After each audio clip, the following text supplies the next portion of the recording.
In this video, you'll learn how to fix the Claude Code JSON parse error. This guide explains the steps to ensure your JSON is correctly formatted and free of common issues that can cause parsing errors. Start by avoiding inline string JSON. Instead of writing JSON as a single string with escape quotes, utilize PowerShell objects. Begin by creating a new PowerShell object.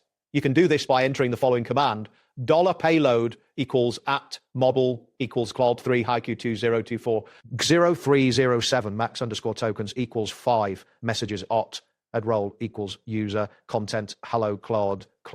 This structure clearly defines your data without the risk of breaking when pasted. Next, convert the PowerShell object to JSON format. Use the command $body equals $payload. Convert to JSON-det5. Convert to Janssen GMDLit ensures that your JSON is properly formatted with the correct quotes, brackets, and escaping. This eliminates the need for any manual editing, which can introduce errors. After creating the JSON, it is crucial to validate it before sending malformed JSON locally. Implement a try-catch block by entering the command try-tidy $body convert from JSON out null right host JSON is valid catch right host JSON invalid $_exception message. Basically, if the JSON is invalid, the catch block will display the error message, which is essential since an invalid JSON will cause the API to fail as well. Another common issue involves invisible characters that can disrupt your JSON. Be aware of extra trailing commas, non-UTF-8 characters, or Windows-style line endings in copied text.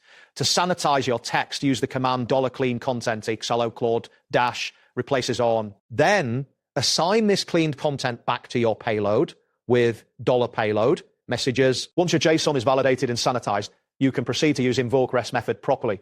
Define your headers first with the following command: $headers equals @AP key equals $nverd an Anthropic underscore API underscore key Anthropic version equals 20601 content type equals application/JSON. After setting the headers, use the assembly invoke REST method -EOEA HTTPS /AP.anthrop.com/VBS messages -method post -headers $headers $body. This method avoids the common mistake of pasting escape JSON strings directly. That wraps up today's guide.